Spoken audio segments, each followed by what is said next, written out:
귀한 말씀도 나누도록 하겠습니다. 혹시 여러분 중에 홍삼을 먹는 친구가 있나요? 저 홍삼 먹거든요. 이 홍삼을 먹으면 눈이 밝아지더라고요. 그리고 기력을 좀 되찾는 거 제가 느꼈습니다. 인삼 농사를 짓는 사람들을 보니까요, 이 인삼이 땅에 심어지면 다른 곳곳에는 풀 한 폭이 자라지 않고 나무도 씨가 다 마른다고 합니다. 왜냐하면 그 인삼이 모든 영양분을 다 빨아가기 때문이에요. 그래서 이 인삼, 홍삼이 너무나 그렇게 몸에 좋다고 하는 것이죠. 제가 이 인삼 얘기를 왜 하냐면요, 로마서가 꼭 그와 같기 때문이에요. 로마서 한 권만요, 여러분 제대로 읽으시고 어떤 사람은 1000번을 읽었대요. 어떤 사람은 필사를 한다고도 합니다. 이 로마서의 말씀에는 성경 66권의 모든 내용이 응축되고 집약된 그런 복음의 말씀들이 한 절 한 절 다 들어가 있기 때문에 여러분 성경 어느 곳 펼쳐가면서 오늘은 어떤 말씀 읽을까 고민하지 마시고요. 저와 한 3개월 정도 이 로마서를 1장부터 16장까지 천천히 다 읽어가면서 은혜를 받는 그런 여러분이 되기를 주님의 이름으로 축복합니다. 그래서 제가 모든 시간을 로마서에 쏟고 있고 모든 마음과 정성을 지금 로마서를 향하고 있습니다. 이러한 저의 정성 여러분 지금 보이지 않을 수도 있지만 이 로마서의 말씀을 여러분 잘 배우고 여러분의 신앙의 귀한 밑거름이 되기를 바랍니다. 오늘은 로마서 2장 1절에서 11절 말씀을 가지고 말씀을 나누는데요. 제가 이 말씀을 준비하다가 2011년 그때 제가 샀던 책 제목이 떠올랐습니다. 책 제목이 이 블라인드 스팟이라고 하는 책이었어요. 심리학 책인데 이 책에는 우리가 두 눈을 뜨고도 보지 못하는 그런 인간의 맹점이 있다고 하는 것입니다. 이 블라인드 스팟은 전문 용어입니다. 자동차를 운전할 때 룸밀러나 사이드 미러에 보이지 않는 사각지대가 있다고 하는 거예요. 혹시 우리 운전하는 친구들은 저 그림을 보면 내 눈으로도 보이지 않는 사각지대가 있다고 하는 거 아마 느낄 겁니다. 자, 전방에도 그렇고 후방에도 그렇고 또 오른쪽 왼쪽 필러가 뭔지 아시나요? 자, 자동차는 앞에 기둥이 있죠. A 필러라고 하고요. 가운데 B 필러, 뒤에 C 필러라고 합니다. 이 앞에 두 기둥 사이에 인간의 시야를 가리기 때문에 거기에 지나가는 물체를 잠깐이지만 보지 못할 때가 있다고 하는 거예요. 그리고 저 사이드 미러로 볼 때에도 옆으로 봤는데 차가 없는 것 같아서 핸들을 돌려도 갑자기 빵빵할 수가 있어요. 제가 몇 번 그런 적이 있는데 여러분 눈으로 보아서 없다고 해서 없는 게 아닙니다. 우리가 보지 못하고 있는 것이 있다는 거죠. 또 뒤에도 마찬가지입니다. 어린아이가 지나가면 우리 눈으로 보지 못합니다. 이 블라인드 스팟이라고 하는 그 책을 보면 가장 단순하게는 우리의 일상 속에서 우리가 익숙한 것을 보지 못한다라고 말합니다. 누군가가 저에게 자동차 색깔이 무엇이죠? 그러면은 잘 알지 못한다는 거예요. 의외로. 오늘 무슨 바지를 입고 왔죠? 차 번호가 뭐죠? 제가 몇 번씩 아내에게 차 번호 물어봐요. 이렇게 저도 익숙한 걸 자꾸 까먹을 때가 많습니다. 그런데 이 책에서 가장 중요한 인간의 맹점을 무엇으로 소개하고 있냐면 인간은 자기 자신의 결점을 보지 못한다라고 소개하고 있어요. 내가 얼마나 부족하고 연약하고 잘못된 것인지 내가 말은 잘하고 있지만 내가 옳은 말을 하고 있지만 내 부족함을 인지하지 못하고 있다는 것입니다. 회사에서 부장님이 사장님한테 뭐라고 소리칠 때가 있어요. 왜 자꾸 부하직원을 다그치고 소리내면서 화내냐고. 많은 사람들이 듣는 가운데 그렇게 소리치는 부장님도 뭐예요? 그 사장을 혼내고 있죠. 우리는 우리가 모든 것을 다 잘하고 있다고 생각하지만 나의 부족함과 나의 결점, 내 죄악된 모습은 저 A 필러에 가린 것처럼 뒤후방에 전방에 가린 것처럼 우리는 바라보지 못하고 살아갈 때가 많이 있다고 하는 것입니다. 오늘 로마서 2장 1절의 말씀을 보면 말씀은 이렇게 시작하고 있습니다. 그러므로 따라하겠습니다. 남을 판단하는 사람아. 지금 사도 바울은 이 편지를 누구에게 먼저 보내고 있냐면 이 로마서를 읽고 있는 유대인에게 먼저 보내고 있다는 거예요. 이 남을 판단하는 사람아, 너희는 너희 죄를 보지 못하고 너의 잘못을 알지 못하고 왜 손가락질 하느냐? 유대인들은 하나님의 선택받은 백성입니다. 그들은요 누구를 욕했냐면 하나님을 알지 못하는 이방인을 욕했습니다. 정죄했습니다. 그런데 오늘 본문 우리가 읽진 않았지만 로마서 1장 28절에서 32절에는 그 유대인들이 그렇게 욕하던 사람들이 어떤 죄를 짓고 있는지를 소개하고 있는데요. 제가 한번 읽어드리겠습니다. 모든 불의와 추악과 탐욕과 악의가 가득한 자들, 시기와 살인과 분쟁과 사기와 악독이 가득한 자들, 수근수근하는 자들, 비방하는 자들, 이런 사람들은 하나님께서 미워하시는 자들이라고 로마서 1장에서 분명히 이야기하고 있습니다. 사도 바울은 물론 그들도 잘못된 사람들이지만 그들에게 손가락질하고 있는 이 유대인들에게 지금 지적을 하고 있다고 하는 것입니다. 오늘 본문의 말씀 11절에 뭐라고 하는지 아세요? 11절 같이 한번 읽어볼까요? 11절. 자, 11절입니다. 같이 화면 보여주시고요. 같이 읽겠습니다. 시작. 하나님께서는 외모로 사람을 아멘.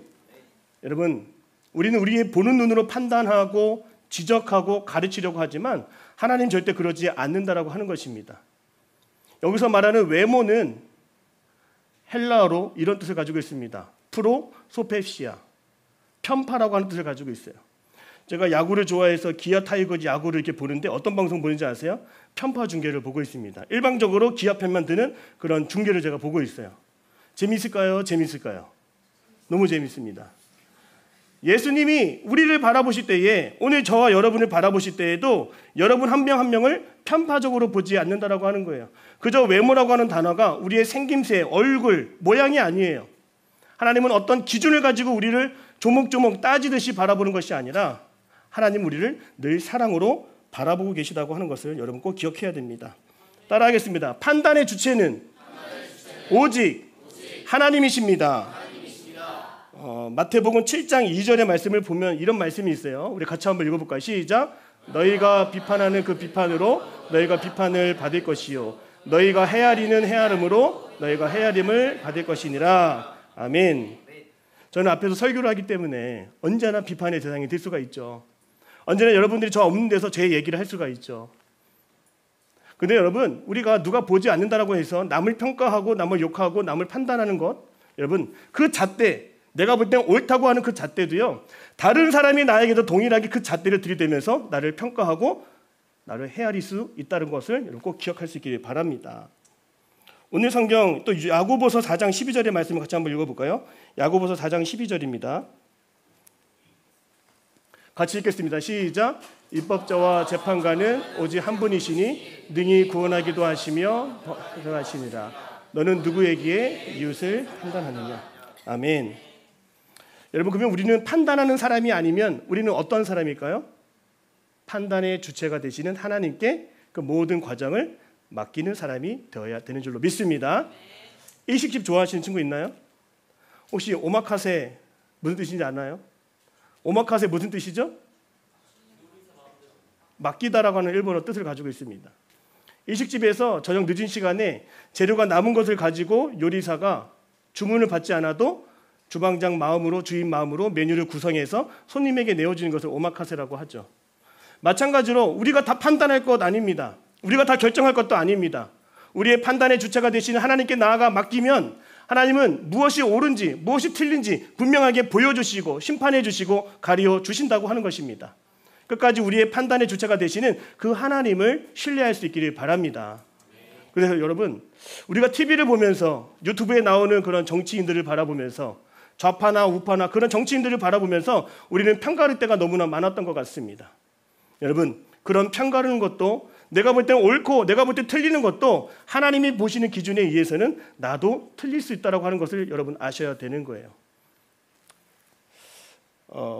우리가 누군가를 정죄하거나 판단하는 것이 왜 위험하냐면 이미 그 정죄와 판단의 문제는 예수님께서 십자가에서 죄의 문제를 다 다루시고 해결해 주셨기 때문인 것이죠.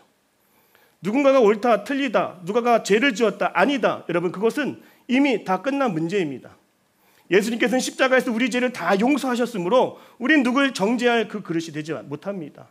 이미 하나님께서 그 모든 판단을 이루시고 해결해 주심을 여러분 끝까지 믿으시기를 주님의 이름으로 축복합니다. 그래서 우리가 이 판단의 자리에 서는 것이 아니라 판단의 문제를 주님께 맡기면 내가 알지 못했던 시야가 더 넓어지고 문제가 해결되는 것들을 우리가 볼 수 있게 된다는 것이죠. 때로는 우리가 넓은 세계를 바라보지 못하고 좁은 시야를 가지며 살아갈 때가 분명히 있습니다. 그것은 바로 따라하겠습니다. 내가 옳다고 주장할 때, 내가 고집을 가지면서 옳다고 이것은 맞다고 주장하기 시작할 때 내 시선과 시야는 한쪽만을 바라보게 되는 것입니다. 특별히 팀 켈러 목사님은 이 로마서 2장을 설교하면서 우리가 남을 판단하는 것은 우리 인간의 마음속에 교만함이 싹트고 있기 때문이라고 분명하게 지적을 했습니다. 하나님께서 인류 최초의 인간을 에덴 동산에 두시고 선악을 알게 하는 나무 앞에 세워놓으셨습니다. 여러분, 근데 그 자리는 우리의 자리가 아니라 하나님의 자리였다고 하는 것이죠. 선악을 구분하고 판별하고 그것을 나누는 것은 우리 인간의 몫이 아니라 하나님이 정하신 판단의 자리였다고 하는 것이에요. 오늘 우리가 하나님의 자리를 대신하여 내가 누군가가 틀리고 누군가가 맞다라고 하고 있지 않은지 우리는 돌아보며 살아가야 하는 것입니다. 많은 사람들이 자기 소견에 옳은 대로 살아가고 있습니다. 바로 사사기라고 하는 성경 말씀에서 인간이 멸망하고 멸망하는 그 순환 과정 속에 인간은 자기 소견에 옳은 대로 행동하고 있다고 하는 것이죠. 제가 어제도 책 한 권을 보면서 확신의 죄라고 하는 책을 본 적이 있습니다. 그 책에 보면은 인간이 갖는 생각, 그 생각을 확신하고 확신하는 것, 그것도 죄가 된다라고 얘기하는 것이죠. 우리가 하나님을 사랑한다고 하면서 하나님에 관한 말들을 사랑하고 하나님에 관해 말하는 그 목사들을, 찬양 사역자들을 우리가 더 신봉하듯이 섬기고 추종하고 있는 우리들의 모습을 저에게 제가 비춰지게 되었어요. 여러분, 확신하는 것도 조심해야 됩니다. 내가 무엇을 확신하고 있느냐? 우리는 오직 하나님 한 분만을 확신하며 살아가야 되는 것이죠. 사람이 지나가면 향기가 날 수가 있습니다. 근데 그 향기는 시간이 지나면 잊혀지고 사라집니다. 그 향기에 취해서 실체가 없는 것을 우리가 바라보면서 우리가 그것을 옳다고 좋다고 판단하며 살아갈 수는 없는 것입니다. 오늘 우리에게는 오직 한 분이신 진리이신 하나님만이 우리가 섬기며 따라야 할 하나님이신 줄로 믿습니다. 오늘 본문의 말씀 4절에서 5절 같이 한번 읽어보겠습니다. 본문의 말씀 4절에서 5절입니다. 시작. 혹 네가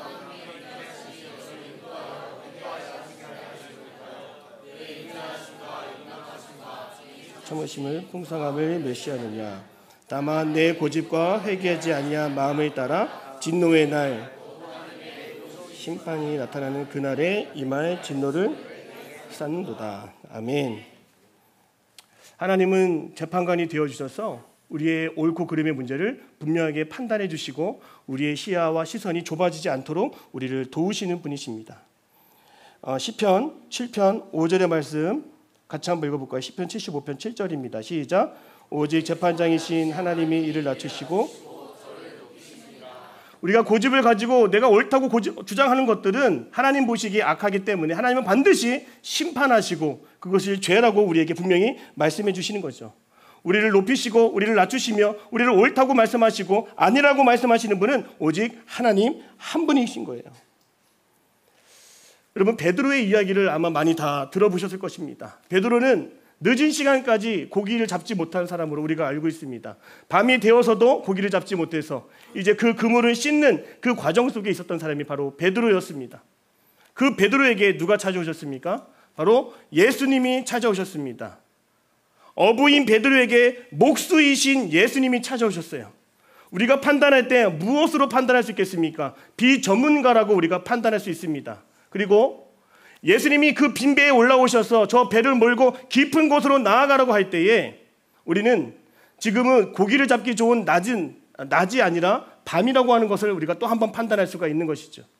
그리고 한번 허탕을 한번 허탕을 쳤기 때문에 또다시 헛수고로 하는 것에 대해서 우리는 비관적으로 판단하고 생각할 수가 있는 것입니다. 그러나 이 베드로의 판단을 바꾸시는 것은 무엇이었습니까? 바로 예수님의 말씀이었다고 하는 것이죠. 누가복음 5장 5절의 말씀을 같이 한번 읽어보겠습니다. 누가복음 5장 5절입니다. 시작. 시몬이 대답하여 이르되 수고하였으되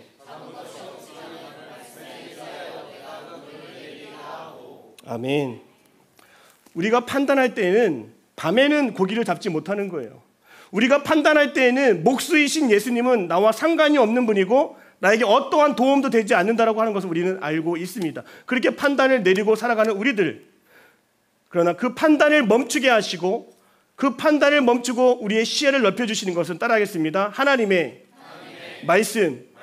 우리가 판단을 멈추고 하나님의 말씀으로 기준을 삼을 때에 우리의 전체적인 시야가 넓어지게 되는 것을 우리는 다시금 바라볼 수가 있는 것입니다.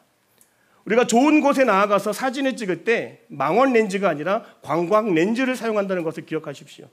우리는 한 부분만, 내 얼굴만 나오게 하는 그런 렌즈가 아니라 풍경과 자연 모두가 담을 수 있는 그런 렌즈를 사용해야 되는 것이죠. 마찬가지로 한 가지 옳고 그름으로 우리의 판단의 시선이 쏠려 있을 때에 오늘도 안 된다, 오늘도 실패했다, 오늘도 망했다라고 하는 우리들의 판단을 바꾸시는 것은 하나님의 말씀이고, 그 말씀이 나에게 들어오고 임할 때에 우리는 그 전체를, 좌우를 아우를 수 있는 그런 마음을 우리가 다시금 품게 된다라고 하는 것입니다. 따라하겠습니다. 판단을 멈추고 하나님을 의지합시다. 이것을 먼저 깨달았던 사람이 바로 다윗입니다. 다윗은 시편 1편 1절에서 2절에서 다음과 같이 고백하는데요. 우리 다윗의 신앙 고백을 같이 보겠습니다. 읽겠습니다. 시작. 복 있는 사람은 악인들의 꾀를 따르지 아니하며 죄인들의 길에 서지 아니하며 오만한 자들의 자리에 앉지 아니하고 오직 여호와의 율법을 즐거워하여 그 율법을 주야로 묵상하는도다. 아멘. 시편에서 다윗은 오만한 자리, 내가 판단하는 자리에 서지 않았다라고 말씀하고요. 그리고 자기는 밤낮으로 하나님의 말씀을 묵상함으로 어려운 시기가 찾아와도, 고난의 시기가 다가와도 그 상황을 믿음으로 돌파하며 이겨낼 수 있었다라고 하는 것입니다. 제가 우리 승희교회에 이제 원서를 내고 지원할 때에 제 마음속에는 한 가지 두려움이 있었고 불안감이 있었습니다. 제가 지원한다고 해서 교회에 다 들어오는 것 아니지 않습니까? 들리는 소문에 의하면 뭐 승희교회에 지금 지원하는 사람이 뭐 30명이 넘는다, 막 그런 얘기도 막 들렸어요. 혹시 여러분도 지금 입사 준비하고 취업 준비할 때 뭐 경쟁률이 1000대 1이다, 1000대 1이다, 뭐 그러면 일찌감치 포기하지 않습니까? 저는 이거 원서를 넣으면서도 과연 될까? 나를 뽑아줄까? 그런 불안감에 제가 좋지 않은 생각을 많이 했던 것 같습니다. 한쪽으로 쏠려 있는 저의 판단을 다시 뒤집어 주시고 다시 그 시야를 확장시켜 주신 것은 하나님이 저에게 기억하게 하신 말씀 때문이었습니다. 바로 이사야 41장 10절의 말씀이었어요. 두려워하지 말라, 내가 너와 함께함이라. 놀라지 말라, 나는 너의 하나님이라. 내가 너를 의의 오른손으로 내가 너를 강하게 붙들리라. 여러분, 그 말씀이 저에게 훅 들어오는데요, 제 시야가 넓어지는 것을 저는 다시 볼 수가 있었습니다. 한 가지의 판단으로 한쪽만 바라보고 있던 불안한 예감 속에 살아갔던 저에게 하나님의 말씀은 제 눈과 제 귀와 제 마음을 다 열어주셨다고 하는 것이죠. 오늘 사랑하는 청년 여러분, 우리는 무엇을 지금 옳고 그르다고 판단하며 살아가고 있습니까? 과연 우리가 옳다라고 말할 수 있는 그런 판단의 주체가 우리가 될 수가 있는 것입니까? 판단의 자리를 주님께 내어 맡길 수 있기를 바라고요. 또 우리가 판단을 멈추고 하나님의 말씀을 의지해서 판단의 기준을 삼을 수 있는 저와 여러분의 삶이 되시기를 주님의 이름으로 축복합니다. 오늘 여러분이 어떤 판단을 내리는지 그 판단이 끝이 아니라 그 판단을 바꿀 수 있는 하나님의 말씀이 오늘 저와 여러분에게 임하게 될 줄로 믿습니다. 하나님, 나에게 말씀을 부어주시고 말씀을 보여주셔서 내가 한 극단으로 치우치는 판단이 아니라 좌우를 넘나들면서 하나님의 더 넓은 세계와 더 깊은 세계와 더 높은 하나님의 은혜를 바라볼 수 있는 하나님의 자녀가 되게 하여 주시옵소서. 기도할 수 있는 저와 여러분 되시기를 주님의 이름으로 축복합니다. 로마서를 썼던 사도 바울은 지금 이 편지를 통해서 이방인들을 비판하고 그들을 죽이려고 했던 그 정죄감을 지금 고발하고 있는 것입니다. 나 자신을 뭐라고 판단하고 있습니까? 여러분의 이웃을 뭐라고 판단하며 규정짓고 살아가고 있습니까? 오늘은 많은 청년들이 MBTI, 저 때는 혈액형으로 사람을 파악했습니다. 저 때는 별자리도 가지고 사람을 파악을 했습니다. 늘 규정짓기 좋아하고 늘 구분짓기를 좋아하는 우리들, 때론 그것이 인간관계를 이해하고 좋게 하는 그런 도움이 될 수도 있지만 단지 그것만으로 우리의 인생을 가둬두기에는 너무나 아쉽고 부족한 것이 너무나 많습니다. 내 인생을 이 연약한 인간의 판단에 가두지 말고 이 넓은 세상을 우리의 좁은 시야와 판단에 가두지 말고 하나님께 맡겨둘 수 있는 저와 여러분의 삶이 되시기를 다시 한번 주님의 이름으로 축복합니다. 기도하겠습니다.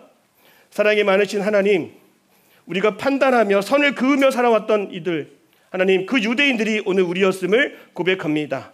판단을 멈추고 그 모든 문제를 주님께 내어 맡김으로 하나님께서 이루시고 하나님께서 일하시는 그 과정을 우리가 바라볼 수 있도록 주님 역사하여 주옵소서. 우리 청년들에게 말씀을 허락하여 주시고 보여주시고 들려주셔서 그 말씀을 기준 삼고 우리 삶의 하루하루의 판단을 주님 바꾸어 주시옵소서. 그 모든 과정 속에 주님 함께하여 주심을 믿으며 살아계신 예수님의 이름으로 기도드립니다. 아멘.